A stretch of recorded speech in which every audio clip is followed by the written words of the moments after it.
பிரைசலாட். கர்த்தருக்கு ஸ்தோத்திரம். இன்றைய வசனம்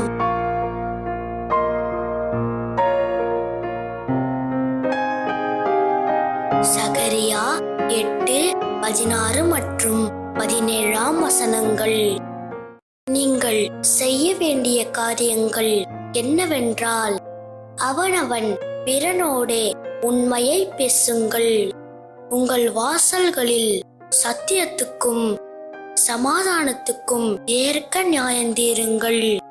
ஒருவனும் பிறனுக்கு விரோதமாய் தன் இருதயத்தில் தீங்கு நினையாமலும் பொய்யானையின் மேல் பிரியப்படாமலும் இருங்கள். இவைகளெல்லாம் நான் வெறுக்கிற காரியங்கள் என்று கர்த்தர் சொல்லுகிறார்.